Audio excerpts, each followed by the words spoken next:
Y bueno, pues llegado a este punto, tiene la palabra Pierre Aubert. Muchísimas gracias por acompañarnos y tiene la palabra. Thank you very much. Good morning, everybody. Very happy to be here. I just have a small problem with the presentation. I can't run it. Well. Yeah, that's fine. Okay. Thanks to Ecovalia and to TYFA, through whom I received the invitation to be here. Very happy as well as my former director at IDDRI Paris is now State Minister for the Environment in Spain, Teresa Ribera. She was my director until July. So I'm not going to speak specifically about Mediterranean regions, but more broadly about the European Union and European agriculture, and about the potential contribution of organic agriculture in the face of climate change.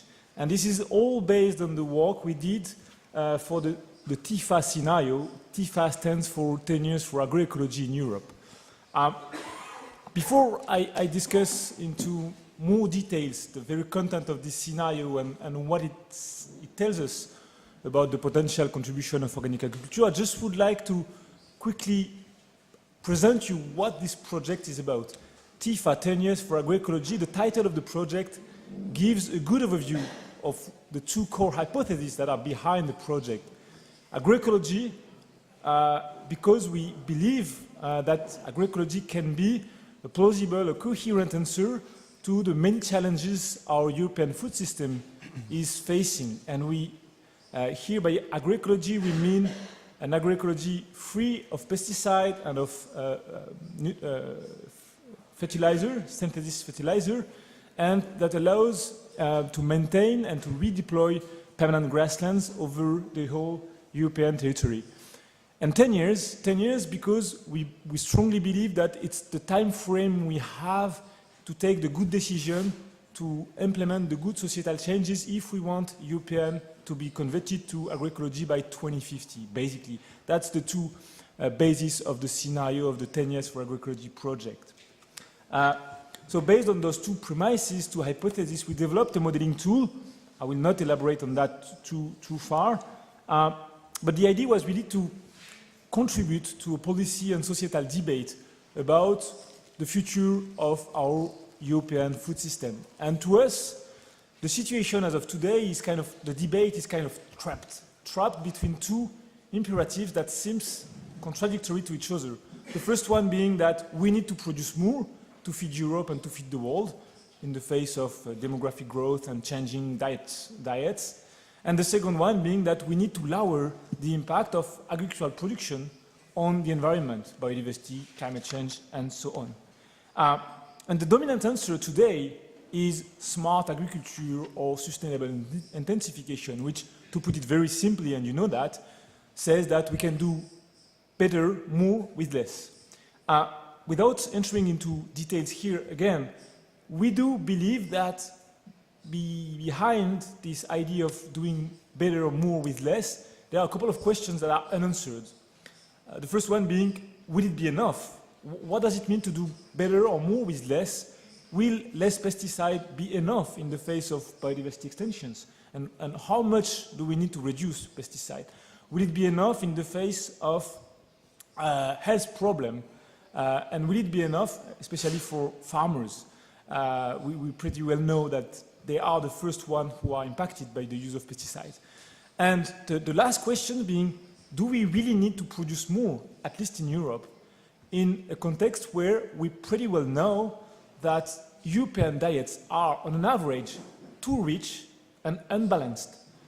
You probably know that 68% of Europeans are overweight and nearly 45% are obese. That's huge figures.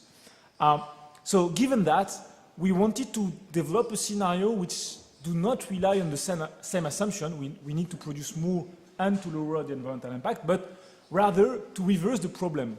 First, quantifying how much we need to feed sustainably Europeans by 2050, and then quantifying how much can we produce with a European agricultural system based on the hypothesis I presented you a minute ago, organic agriculture, and the maintenance of permanent grassland. That was basically the idea based on a modeling work.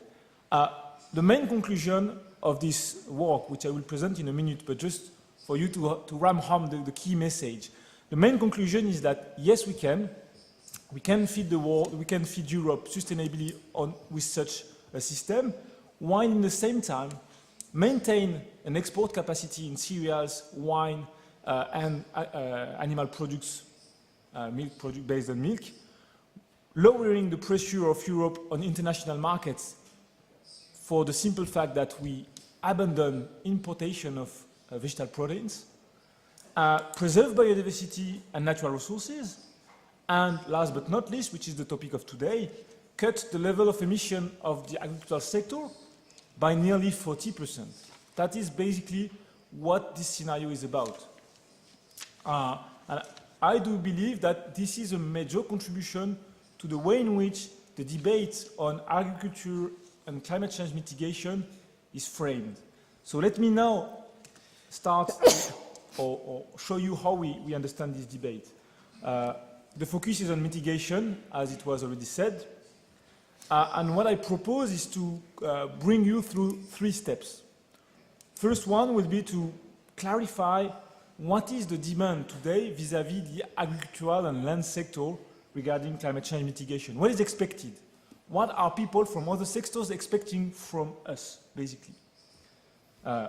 2 will be to identify what are the dominant answers. What does sustainable intensification mean when we are talking about climate change mitigation?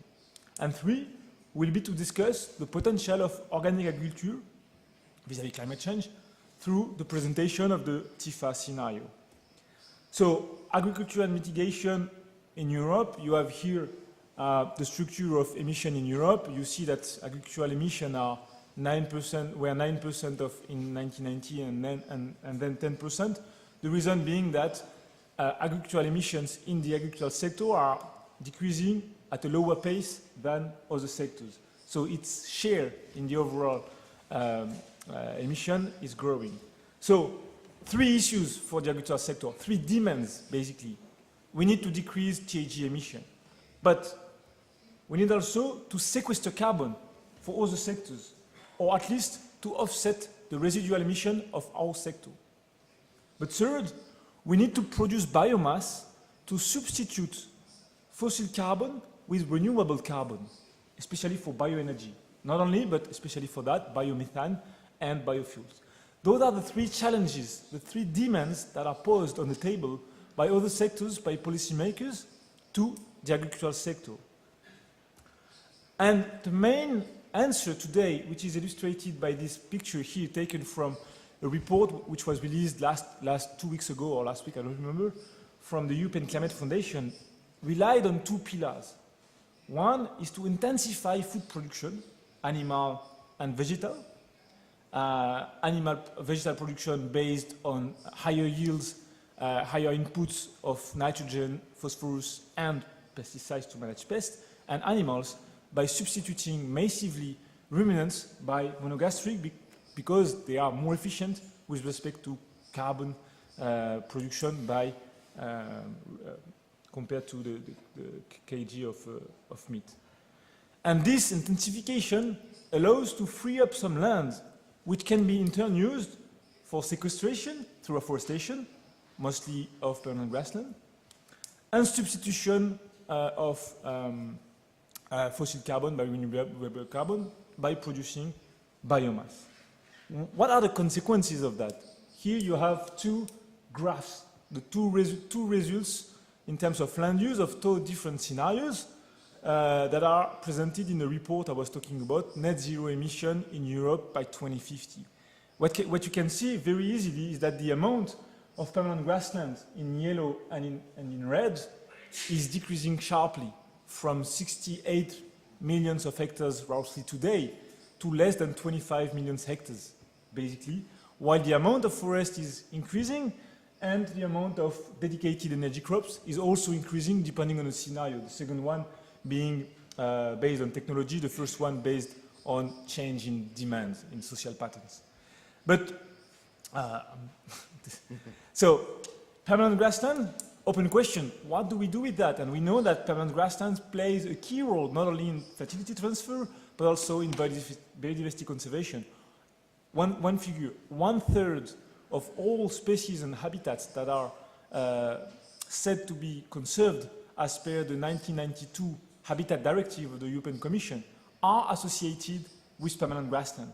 So if we reduce the area of permanent grassland by half, that will have major consequences for the biodiversity we set out to preserve in 1992. Second question, nitrogen cycles.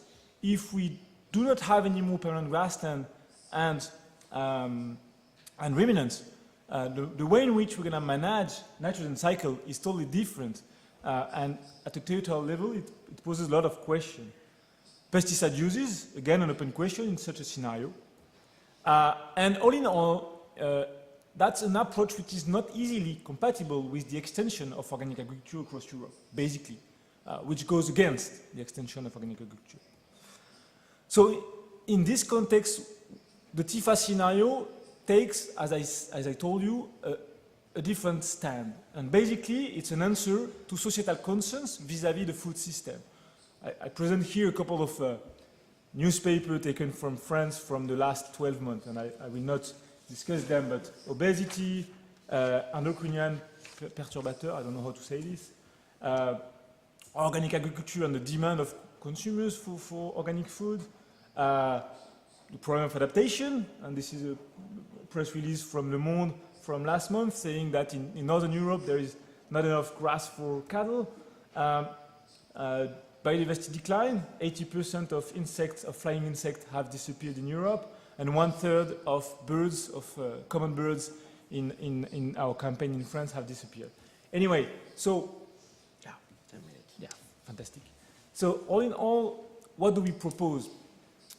We based all of our reasoning on a modeling tool, which is called TYFA, whatever, and which is basically a tool that we developed which reason at the European Union level. So basically, we don't take into account internal trade inside Europe, and all the figures we handle for the modeling are average at the European level, which of course is a simplification. But this is a first step to start the discussion. So you can see on the picture, the dotted lines are the frontiers, the boundaries of the system we are looking at.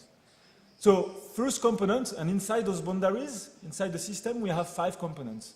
First of all, diets, human diets, which is fed by vegetal production based on the land use and on yields.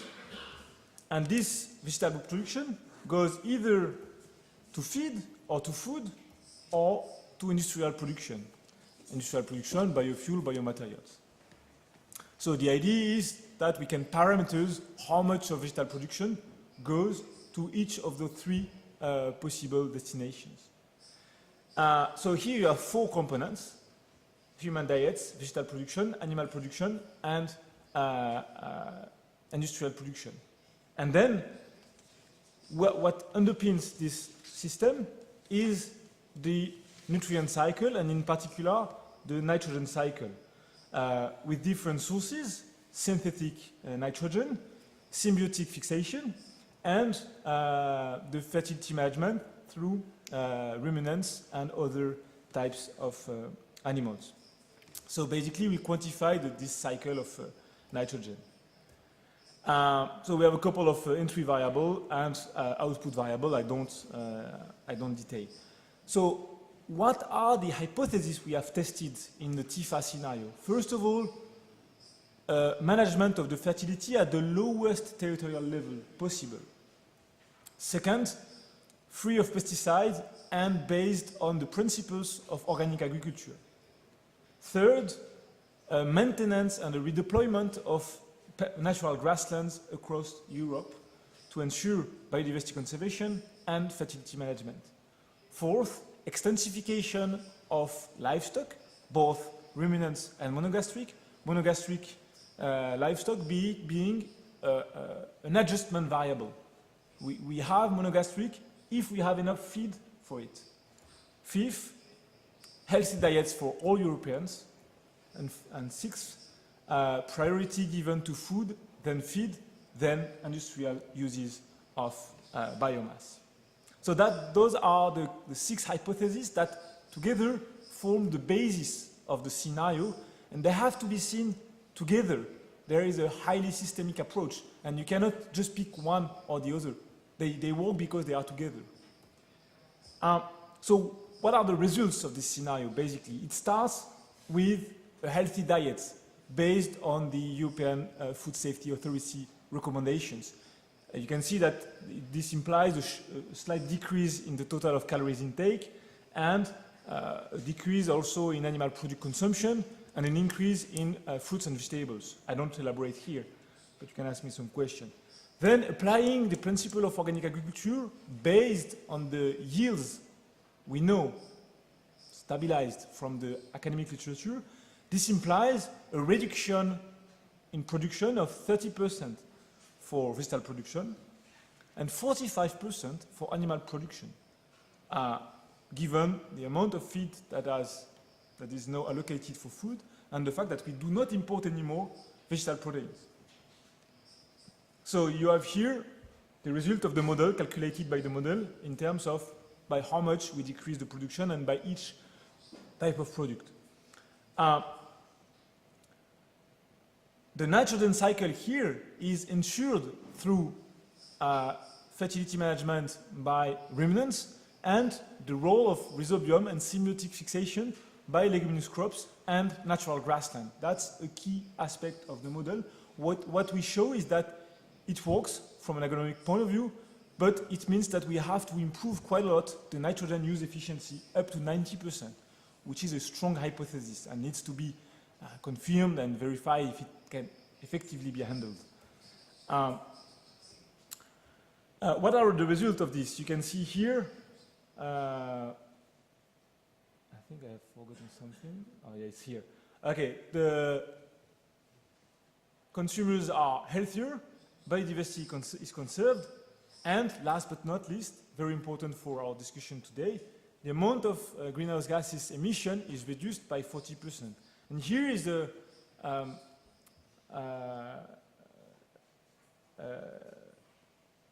how this decrease is obtained. And you can see that there is a major difference in the type of agricultural system we are proposing here compared to what is currently discussed in Brussels. 40% is a figure which is a bit larger, greater than what is usually discussed in Brussels at the moment. Most scenarios are between 30 and 35% of GHG decrease by 2050, so it's a bit more than that. But what is interesting is that all the reduction is obtained through the reduction in yellow of agricultural soils and the diminution of nitrogen oxidus emission linked to fertilizer application. And the amount of GHG emission linked to enteric fermentation remains almost stable, because basically the amount of ruminants remains almost stable, only -5% in livestock units at the European level in our scenario. This is for the simple fact that we need those animals for fertility management, fertility transfer from natural grasslands to agricultural areas. And sorry, last but not least this time, we maintain an export capacity in wheat and wine and in animal products. Animal products much lower than that, -20%, while for wheat and wine, the amount of export production is roughly stable compared to the last 10 years. So, just to conclude, as I said, this scenario, this TYFA scenario, is comparable in its potential of emission reduction to others that are currently discussed at the EU level. However, it does not allow for sequestration. It still needs to be quantified, as we have a lot of parent grassland and all that, but almost no substitution. There is no biomass for energy in our scenario. Maybe some biodigester could be implemented in that scenario that still needs to be explored. But there is a huge adaptation potential, we believe, thanks to crop rotation, thanks to organic carbon storage in soils, and so on. And that's a scenario which allows for biodiversity and natural resources conservation and for healthier diets. So it makes some key hypotheses on diets, which raises a lot of questions, how to get there, how to bring people to adopt that kind of diet, and how much will it cost. And so what is still needed is to refine this scenario, meaning that we need to regionalize it. What does it mean, this scenario at the EU level for different regions with different contexts, both from a climatic and pedologic context? And what are plausible transition pathways from both the societal and the policy point of view? I think that's it. Thanks for giving me the floor.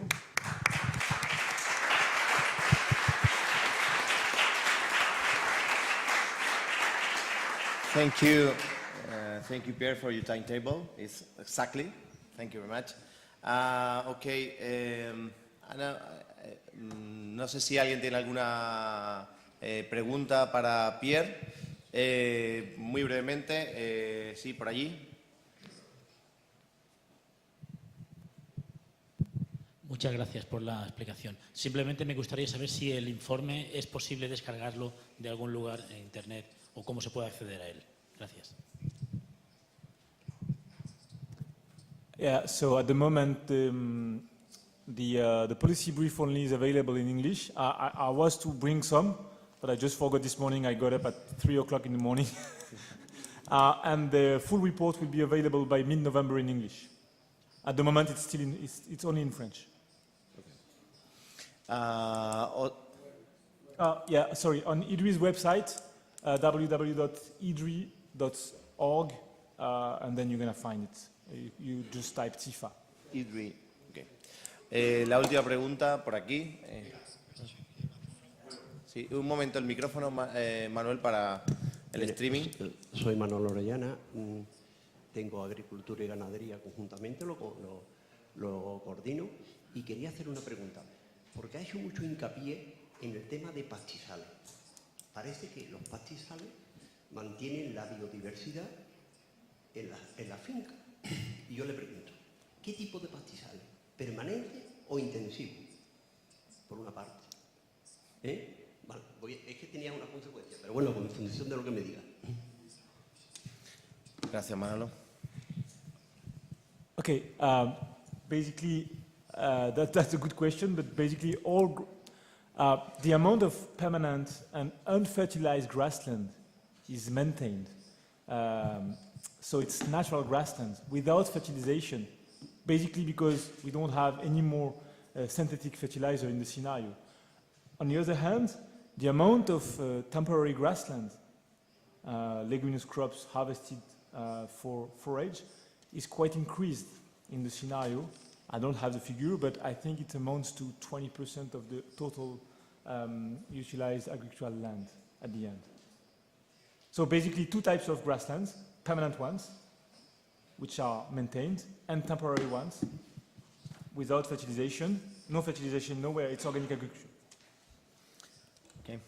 Bueno, hemos agotado tiempo de exposición. Agradecerte, Pierre, tu exposición. Muchísimas gracias. Gracias por acompañarnos. Yo creo que un fuerte aplauso para Pierre.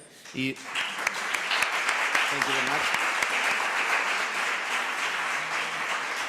Y a continuación, continuando con el orden de la jornada, por favor, he pedido a don Manuel Pajarón Sotomayor, moderador de la siguiente mesa redonda de cultivo leñoso en producción ecológica y cambio climático, y además a Ramses Seid Mohammad, de Mediterranean Organic Agriculture Department at TYFA, y Alexandro Persiani, de Universidad Basilicata de Italia, acudan a la mesa redonda. Muchísimas gracias.